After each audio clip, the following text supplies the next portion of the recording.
Kami gambararraa gootan kanaaf gamarummaan galata guddaa isiniif galchuudha barbaanna. Ulfaataa isiniin jenna. Guyyaa milkaa'inaa isiniif haa ta'u. Carraa kanaan waan hunduma keenya egaa sooshaal dhaggeeffadha sheer godha.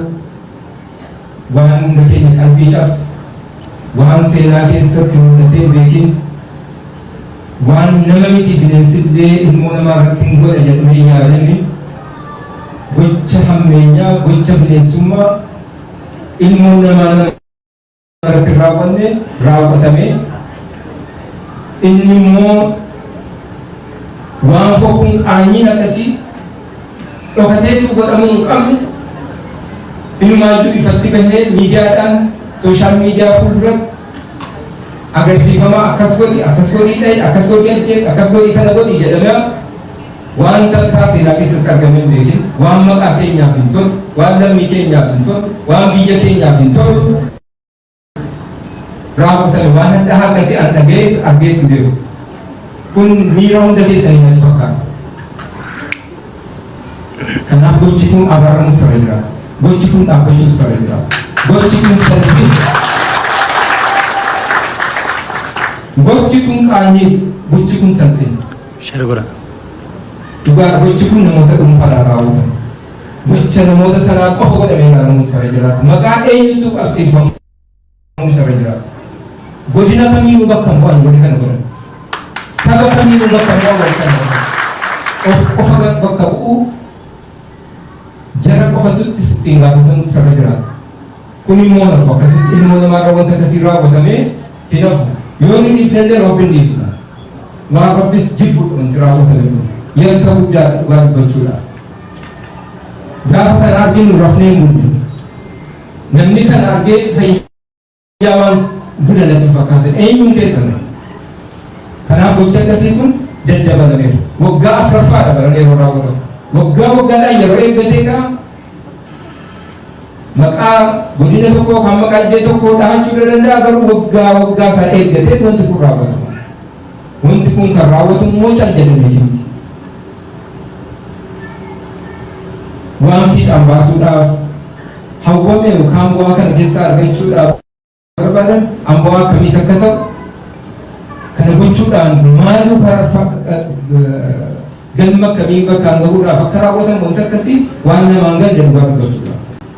Kanaaf uummata keenya irraa wanti eegamu sagalee tokko wanta kana abaaru, wanta kana dura dhaabbachuu, namoota kana irratti immoo qooda fudhatan beekumsaan haa ta'u, wallaalumaan haa ta'u dabarsanii saaxiluu, dabarsanii kennuu akka sirraa waan kana irraa gochuu barbaachisaadha.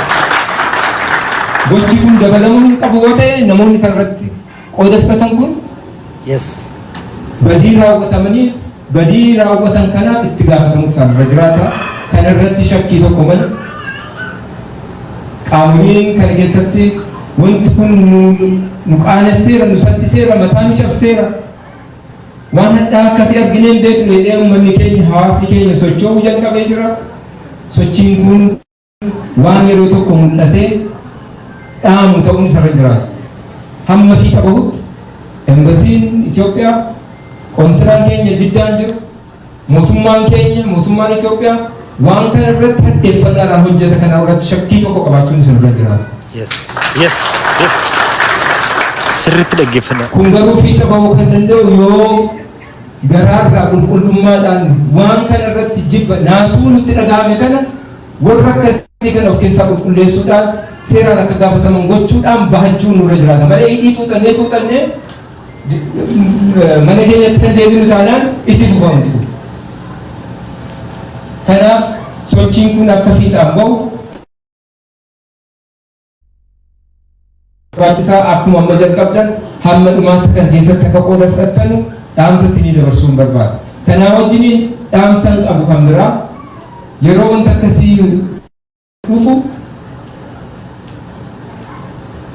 balaa warra akkasiitiin dhufu ijoollee keenya kan biraa nagaa taate kan biraa nu jalaa rifachiisuun qabu. Nama nagaa kan biraa jireenya ofii mo'attee maatii ofii gargaaruuf ijoollee tattaafattu baadiyyaaf magaalaatti dadhabaa ooltu nu jalaa rifachiisuun isarra jiraatu. Kana irratti of eeggannaa guddaa kenninu. Miidiyaa irratti illee waan ergaa darbu wanti kun gochi kun akkuma hadheeffannee waan kana irratti ciccinee qabsoofnu maqaa kanaatiin immoo namni nagaan kana keessa ijoolleen nagaan wayii tokko keessaa hin qabne jireenya si mo'attee hojjettee of jijjiirtee maatii si jijjiiruudhaaf tattaafattu immoo kana keessatti dararamuu qabdu. Kana of eeggannaa guddaadhaan karaa miira itti gaafatamummaa guddaadhaan guutameen hojjetamuun isarra jiraata jechuudha. Qaama inni ilaallatu mootummaa biyya kanaa haa ta'u mootummaa keenyaa wajjiniin qaamolee inni ilaallu wajjiniin hojiin hojjetamu karaa miira itti gaafatamummaa qabuun kan hojjetamu ta'uusaa isinii mirkaneessuun barbaadu. Badii namni biraa hojjete namni nagaan dararamu namni nagaan rifachuu mataan isa cabuun isarra jiraatu. Badiin kun badii namoota dhuunfaatiin raawwatame namoota dhuunfaa sanarra bu'u isarra jiraata. Adabbiin kanaaf malu jechuudha. Kanaaf kanarratti iftooma guutuu akka qaban kanarratti immoo tokko yeroo kamirrayyuu caalaa tokkummaa keenya cimsinee yeroo waliin dhaabbannu qabatu kun maqaa eenyuuf hin ta'u. Namni kun tokkorra goree tokko itti goree yookaan irraa goree haasa'u miti dubbiin kun dubbii sagalee tokkoon dhaabbannee ofirraa dhaabuun nurra jiraatudha. Waggaa afuraffaadha deebi'ee wanti kun kana booda garuu dhaabbachuu hin qabu deebi'uu hin qabu dabalamuu hin qabu dhaabbachuudhaaf immoo nurka jira jechuudha fallisa. Waan kana irratti irra dhaabbannee hadheeffannaadhaan of keessaa qulqulleessuu of keessaa waan kana dhaabsisuun dirqama keenya dirqama dhaloonni keenya hundi hirmaannonni as jirtanuuf magaalaa kana keessa jirru Saawudii bakka adda addaa jirru hundi dirqama goonee fudhachuun nurra jiraatu jechuudha. Kanaaf namni burjaaja'uun isarra jiraatu ifa warri kana godhe ifa mootummaan karaa mataa isaatiin qulqulleessee bira gaha. Namni nagaan immoo sababii kanaan akka baaramu akka rifatu biyya ormaa keessa jirama. Fakkeenyaaf waan adda addaatiin badii adda addaatiin daangaa irrattis haa ta'u biyya keessatti yeroo qabaman diraagaan haa ta'u maaliin haa ta'u yeroo qabaman jedhamanii namni nagaa naannoo sana jiru hundi walitti qabamee mana hidhaatti galee namni yeroo inni itti dararamu fayyaa argina jechuudha. Kun uumamuun isarra jiraatu. Kana irratti of eeggannaadhaan hojjenna. Namoota kana irratti immoo raawwatan kana keessatti qooda fudhatan immoo hamma dhumaatti hadheeffannaadhaan kan qulqullaa'uuf kan tarkaanfiin seeraa fudhatamu ta'a.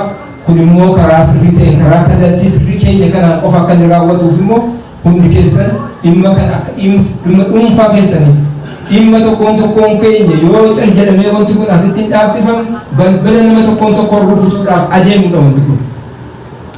Kanaaf kanarratti waliin dhaabbannee waan kana dhaabsiifnee maqaa gaarii biyya keenyaa maqaa gaarii lammiiwwan keenya maqaa gaarii biyya keenya tiksuu eeguuf nurra jiraata. Kallattii kanaan yoo sochoone rakkoo amma mul'ate si hiikama lammata immoo akka inni dabalamne gochuu dandeenya. Sababii kanaan immoo lammiiwwan keenya nagaan kana keessatti akka hin dararamne akka rifanne gochuun nurra jiraata. Kun kan milkaa'uu danda'amu yoo waliin dhaabbanne yoo hundi keenya dhimmi kun kan kootii jennee yoo keessatti qooda fudhattan eeruu kenniin qaba ta'u wanta kana waan gocha kana akka itti fufu gochiisu kamu dhaabsisuudhaaf waan gargaaru hundumaa raawwachuudhaan yoo kan mootummaadhaa wajjiniin embasii keessanii wajjiniin dhaabbattanidha kan jedhu ergaan isiniin dabarsuu barbaadu. Egaa carraa argannee waliin keenya ganoonne waan kana waan qalbii keenya cabse kana situun kaasiin darbuun barbaachisaa miti jedhee ergaa kana isiniin dabarsuu barbaade.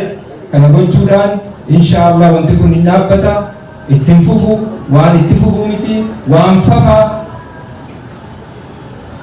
asitti dhaabsifnee garuu kanarraa barnoota fudhatamuu qabu fudhatamee hawaasni keenya fuula isaa misooma fuula isaa hawaasummaa waliin jireenya isaa cimsachuu irratti tokkummaa cimsachuu irratti hojjechuuf bobba'uu sana jiraata.